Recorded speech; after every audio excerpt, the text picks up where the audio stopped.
السلام علیکم پیارے دوستو، ابدی انجام کی طرف روانگی کا دوسرا حصہ۔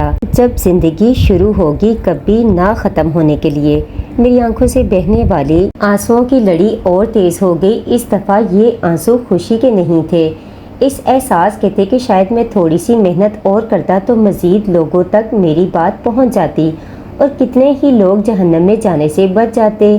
میرے دل میں تڑپ کر احساس پیدا ہوا، کاش ایک موقع اور مل جائے، کاش کسی طرح گزرا ہوا وقت پھر لوٹ آئے تاکہ میں ایک ایک شخص کو جھنجھوڑ کر اس دن کے بارے میں خبردار کر سکوں۔ میرے دل کی گہرائیوں سے تڑپ کر ایک آہ نکلی۔ میں نے بڑی بے بسی سے نظر اٹھا کر عرش کی طرف دیکھا۔ وہاں ہمیشہ کی طرح رخ انور پر جلال کا پردہ تھا، حسن بے پرواہ کی ادائے بے نیازی تھی اور جمال و کمال کی ردا شان ذوالجلال کے شانہ اقدس پر پڑی تھی۔ بندہ عاجز کی نظر ذات قدیم الاحسان کی قبائے صفات میں پوشیدہ ان قدموں میں آ کر ٹھہر گئی جہاں سے میں کبھی نامراد نہیں لوٹا تھا۔ اس حقیر فقیر بندہ پر تقصیر کی ساری پہنچ اٹھی قدموں تک تھی۔ کل جہاں سے بے نیاز شہنشاہ ذوالجلال کے لیے اس بات کی کوئی اہمیت تھی تب بھی، اور اس کی کوئی اہمیت نہیں تھی تب بھی، یہی میرا کل اثاثہ تھا، یہی میری کل پہنچ تھی۔ دل کو کچھ قرار ہوا تو میری نظر دوبارہ اہل جہنم کی طرف پھر گئی۔ ان میں سے بہت سے لوگ ایسے تھے جنہیں میں جانتا تھا، ان کی تعداد بہت زیادہ تھی۔ یہ آپس میں گھس پل کر تنگی میں دوزانہ غلامانہ بیٹھے ہوئے تھے۔ یہ لوگ نظر نہیں ملا رہے تھے بلکہ بہت سو نے تو پیٹھ پھیر لی تھی، اس لیے میں اپنے جاننے والے زیادہ لوگوں کو وہاں نہیں دیکھ سکا، لیکن ان کو دیکھ کر اس نعمت کا احساس ہوا کہ کس طرح اللہ پاک نے مجھے اپنے فضل و کرم سے اس برے انجام سے بچا لیا۔ مجھے محسوس ہوا کہ جنت کی ان گنت نعمتوں میں سے دو سب سے بڑی نعمتیں شاید یہ ہیں کہ انسان کو جہنم سے بچا لیا جائے اور دوسرا اسے بڑی عزت کے ساتھ جنت میں لے جایا جائے۔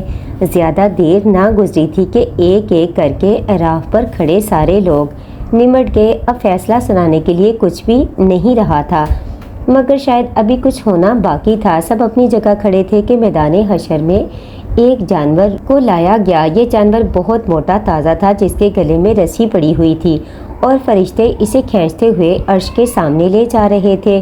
سالیہ نے میرے کان میں سرگوشی کرتے ہوئے کہا، یہ موت ہے جس کے خاتمے کے لیے اسے لایا گیا ہے۔ عرش سے اعلان ہوا کہ آج موت کو موت دی جا رہی ہے۔ اب کسی جنتی کو موت آئے گی نہ کسی جہنمی کو۔ اس کے ساتھ ہی فرشتوں نے اس جانور کو لٹایا اور اسے ذبح کر دیا۔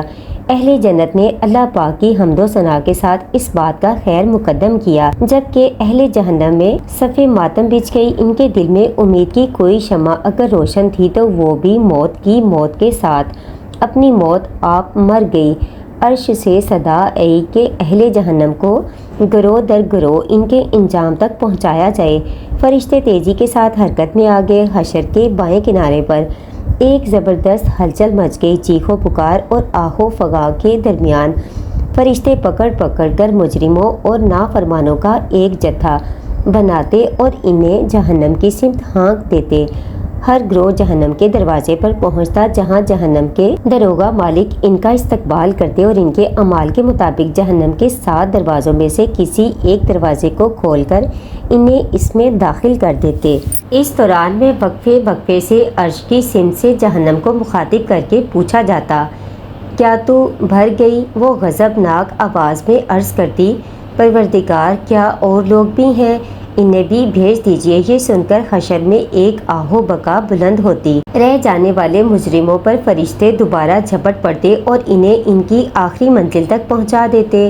یوں تھوڑی ہی دیر میں سارے مجرم اپنے انجام تک جا پہنچے۔ اس کے بعد عرش سے صدا بلند ہوئی، اہل جنت کو ان کی منزل تک پہنچا دیا جائے۔ جب یہ حکم صادر ہوا تو میں نے دیکھا کہ کچھ لوگ ابھی تک الٹی سمت میں موجود تھے۔ میں نے سالیہ سے پوچھا، یہ کون لوگ ہیں؟ ان کو جہنم میں کیوں نہیں پھینکا جا رہا؟ اس نے جواب دیا، یہ منافقین ہے، یہ جہنم کے سب سے نچلے درجے میں ہوں گے۔ یہ دنیا میں اللہ کو دھوکہ دیتے تھے، آج ان کو نہ صرف بدترین عذاب ملے گا بلکہ ان کی دھوکہ دہی کی پاداش میں ان کا انجام ایک دھوکے سے شروع ہوگا۔ دھوکہ کیا مطلب؟ اس نے کہا، یہ لوگ بظاہر یہ سمجھے کہ ان کو جہنم میں نہیں پھینکا گیا اور اہل جنت کے جنت میں داخلے کا حکم ہو گیا ہے، تو شاید انہیں بھی ظاہری ایمان کی بنا پر چھوڑا جا رہا ہے، مگر یہ ان کی غلط فہمی ہے جو جلد ہی دور ہو جائے گی۔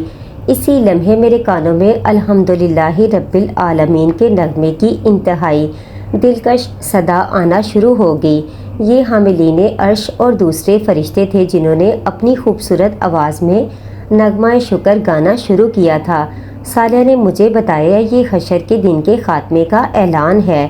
اس کے ساتھ ہی میدان حشر میں تاریکی پھیلنا شروع ہو گئی، سوائے عرش کے اور کہیں روشنی باقی نہیں رہی۔ میں کچھ بھی دیکھنے کے قابل نہیں رہ گیا تھا۔ میں نے گھبرا کر صالحہ سے پوچھا یہ کیا ہو رہا ہے؟ اندھیرا، اس نے مختصر جواب دیا، بھائی یہ تو مجھے بھی معلوم ہے، مگر ایسا کیوں ہو رہا ہے؟ یہ اس لیے ہو رہا ہے کہ اس اندھیرے کو عبور کر کے جنت تک صرف وہی لوگ پہنچیں گے جن کے پاس اپنے ایمان اور اعمال کی روشنی ہوگی۔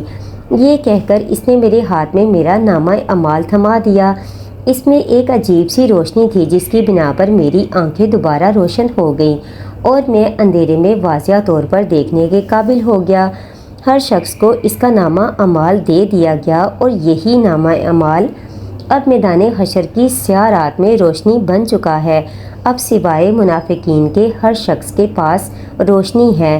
صالحہ نے میری معلومات میں اضافہ کرتے ہوئے بتایا، اب کیا ہوگا؟ میں نے دریافت کیا، اب یہاں سے ہم لوگ نیچے جائیں گے، تمام امتیں اپنے انبیاء کی قیادت میں جنت کی طرف روانہ ہوں گی۔ جنت کا راستہ کس طرف ہے؟ میں نے سوال کیا۔ عرش کے بالکل قریب ہے، عرش کے پیچھے داہنے ہاتھ کی سمت جہاں آسمان پر جنت کا نظارہ نظر آ رہا تھا، وہیں سے جنت کا راستہ ہے، مگر یہ راستہ جہنم کی کھائی کے اوپر سے گزرتا ہے جہاں ہر سمت اندھیرا ہے۔ جس کے پاس جتنی زیادہ روشنی ہے وہ اتنی ہی آسانی اور تیزی سے جہنم کے اوپر سے گزر جائے گا۔ اس کا مطلب ہے کہ ایک امتحان ابھی مزید باقی ہے۔ نہیں، یہ امتحان نہیں، دنیا کی زندگی کی تمثیل ہے۔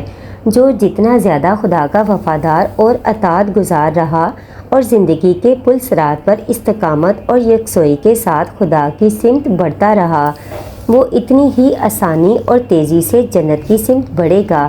لیکن ہلکے یا تیز سارے داہنے ہاتھ والے یہاں سے گزر جائیں گے، سوائے منافقین کے جو ایمان و عمل کی روشنی کے بغیر اس کھائی کو پار کرنے کی کوشش کریں گے اور جہنم کے سب سے نچلے گڑھے میں جا کر گریں گے جہاں انہیں بدترین عذاب دیا جائے گا۔ میرے گھر والے کیا میرے ساتھ ہوں گے؟ میں نے سوال کیا۔ آج یہ آخری سفر سب کو تنہا طے کرنا ہے، صالحہ نے دو ٹوک جواب دیا۔